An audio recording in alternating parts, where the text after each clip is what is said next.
Sony's conference largely featured the deadpan commentary of Jack Tretton. Nothing against him, it's just that there's no sort of excitement ever leaving that man's mouth. Regardless, Sony managed to fare quite a bit better than Microsoft at this year's E3. Why? Well, they showed off a lot of games, that's why. There were new IPs shown off for big blockbuster titles including Quantic Dream's Beyond Two Souls. There was the Sony version of Super Smash Bros., PlayStation All-Stars Battle Royale, new naval footage from Assassin's Creed 3, new Vita titles shown off, a new God of War game, and of course, there was the other PlayStation 3 exclusive, The Last of Us from Naughty Dog. Yeah, not everything was a Sony exclusive, but what was exclusive looked spectacular. Now, I'm certainly no fan of Quantic Dream's Heavy Rain. It wasn't a game, but rather a slightly interactive movie. Now, my personal feelings aside, what they showed off for Beyond Two Souls was graphically impressive. The facial animations were top-notch and the tension was incredible, especially for a simple trailer. When you can convey a wealth of emotion just using facial expressions, you know you're onto something special there. It was kind of weird seeing a digital version of Ellen Page on screen in a game, but that's the point we're at now with games. L.A. Noire did it to such a scarily accurate degree that it really should come as no surprise that other games are jumping onto the more hyper-realistic facial animation technologies. PlayStation All-Stars Battle Royale looks like a direct clone of Nintendo's Super Smash Bros. Franchise. It's not a bad thing, assuming you never played any of the Super Smash Bros. Games before, but if you have, then the sense of deja vu is strong with this one. Featuring a veritable who's who of Sony characters, up to 4 players will battle it out in arenas that change throughout the course of a round. Eliminate your teammates the most to win. It's fairly straightforward stuff, but we've already seen it before. God of War Ascension is... it's a God of War game, alright. Nothing in what they showed jumped out as being terribly unique or new to the franchise.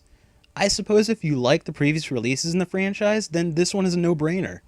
It kind of feels like they shot themselves in the foot after God of War 3 though, where they turned the entire game up to 11 and kept it there from start to finish. I mean, what else can they possibly do that hasn't already been done in the series previously? The Vita was shown a small bit of love, probably not as much love as it should have gotten though.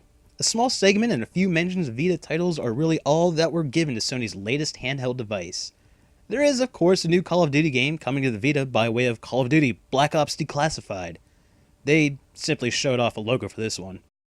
Assassin's Creed Liberation is also headed to the Vita, and fortunately a few segments from the game were shown off to those in attendance. Despite those 2 new reveals, it was announced that the Vita will get PS1 Classic support starting this summer.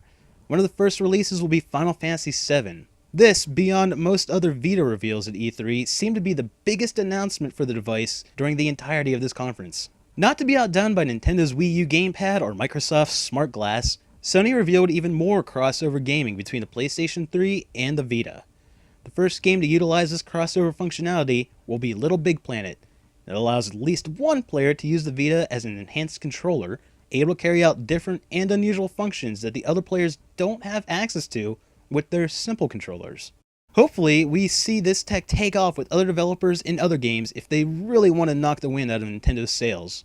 Closing their show was a fairly lengthy look at the action survival title, The Last of Us.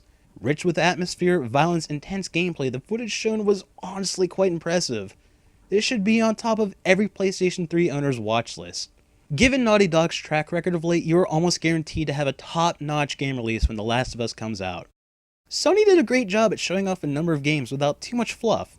They demoed many games on stage and gave everyone a look at some really interesting live gameplay. They were almost solid the entire way through their presentation, assuming you can overlook the lack of Vita love and, oh yeah, Wonderbook. Now, don't get me wrong, I think Wonderbook is a great idea. I know many people my own age would love to give it a go, and of course, the younger crowd is going to absolutely love being able to interact with their favorite books. Hell, I'm even interested in seeing what the first Wonderbook, J.K. Rowling's Book of Spells, has in store for the world. The problem was, the demo wasn't all that engaging or thrilling. Couple that with the fact the live demos didn't exactly work out as planned, the conference began to have a lot of dead air, stifled coughs, and laughs from the audience, and just a general feeling of being uncomfortable for the person on stage. Eventually, the demo proceeded after multiple attempts, much to the delight of the audience. The time spent on Wonderbook probably could have, and should have, been shortened up a bit in order to show off other games, especially more Vita titles. Overall, a solid showing from Sony. Now, if only Nintendo could not have a crappy conference, this E3 might have been redeemed.